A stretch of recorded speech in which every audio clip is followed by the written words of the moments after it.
meet with realtors, meet with wholesalers, go to open houses, do all those things that most people are already doing right now, probably, and I just found it so frustrating that I couldn't make a deal work, right? Because everybody here I'm sure everybody here has already watched some sort of video or something about this business, about how this kind of business works. And they'll tell you is you gotta, there's a formula out there, right? As long as you make an offer of 70% of the market value, minus your repair, minus if you're gonna be wholesaling, minus your wholesale fee, then you have a deal, right? How many properties like that were actually out there that match that formula? Right, so that's what I ran into, and I was like, this is a bunch of BS, it doesn't work. And then what I found out was that it really was, I was looking in the wrong place. I was looking in the wrong location, right? Because, let me ask you guys a question. Anybody here will sell their property for a discount?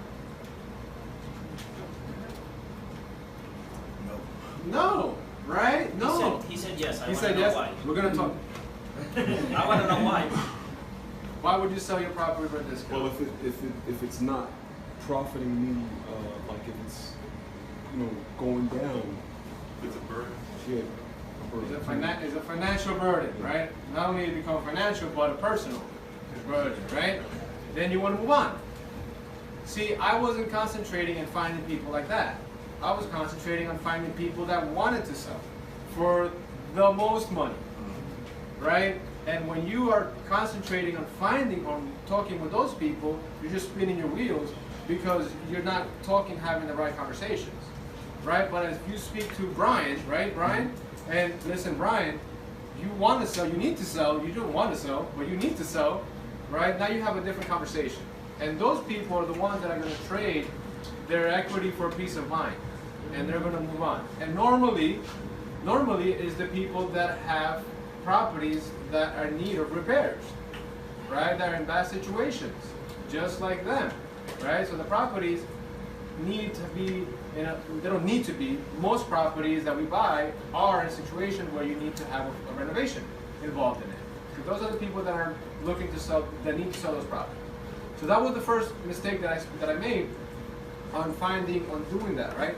And so for you guys, take this down. The secret for us, for me, or for us, our business, or for any investor really, is you need to find these properties off market, right? You need to find the properties off market and work directly with the homeowner. Okay, so that is phase number one, right? You have to be able to find properties for people that need to sell their houses, not want to sell, need to sell. It's a huge difference, right? So basically, you eliminate real estate. So you don't need It's not just about. It's not really just about eliminating the real estate agent or the third party, because we purchase deals with real estate agents and from third parties. It's not just that. The point is the person and the situation that the house is in, right? Because I don't care. Anybody here can be a third party and find us a property like that and sell it, to wholesale it to us, and we'll buy it. I don't care if there's a third person involved or not. I care if there's money to be made in the transaction. You know what I mean? But so that's one of the biggest mistakes that I've made. But really, if you're going to become financially free in this business, you got to go from phase 1 to phase 2. I call it. Phase 1 is you need to start making money, right? You need to start making 5 or 6 figures per transaction, so that way you can take that money that you're making and then you put it into long-term properties, like rentals, commercial buildings, right? 5, 10, 20, 30 units. And then those buildings start paying you passive income, and that you don't have to work. Now your business is managing those properties or making more money on your flips, and you continue to build your wealth and your legacy, right? Then you apply things like what Jason's talking about. I mean, you always have to apply those things, right?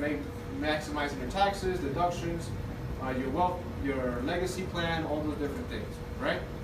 So phase 1 and phase 2, clear? Right, so with part 1, with phase 1, you need to be able to find those properties that need to be discounted. So for this particular property, we bought it as a probate, this was an estate sale. Okay. Anybody here know how estate sales work? Or how do you find properties for estate sales? Some of you guys? Right, so the owner of this property was deceased, died, right? So when they died, or they passed, say that better, right? They passed.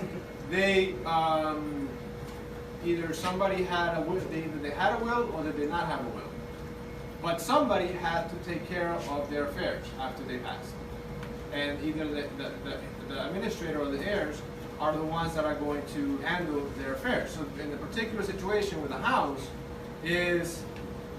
becomes a burden for people, especially the house that needs repairs, for the heirs to keep up, right? Because now they inherited a house that needs a lot of repairs, and they also are going to be responsible for paying the taxes, the bills, and keeping up the house, right? So what are most people going to do with that property? They're going to sell it. And if it's a house that needs repairs, then they're going to sell it for a discount because they're not going to want to deal with it. They just want somebody else to deal with it. So our service, people look for our service. You know, we just have to be in front of the people that are looking for it, really, at the right time, in the right place. So that's what this business is, right? So that's how we found this property. And people that pass away are registered. They have to, the heirs and the administrators have to apply with the county to be able to administrate their affairs. So that all gets registered. So all that information about who passed, who's taking care of the administration, who's handling the property, is public records, right? So all of those public records is what we use to find homeowners like this, right? Then is our systems that we provide, that we've created to be able to be on in front of those people all the time, right? In front of those people all the time, every single week, no matter what. Okay? Those are the part of our system, and that's the part of being an entrepreneur that every one of you guys need to figure out. How is that going to work for you? What are you going to do to be able to get in contact with those people, right? What is your systems? How much money are you going to invest into your marketing, right? And on and on and on.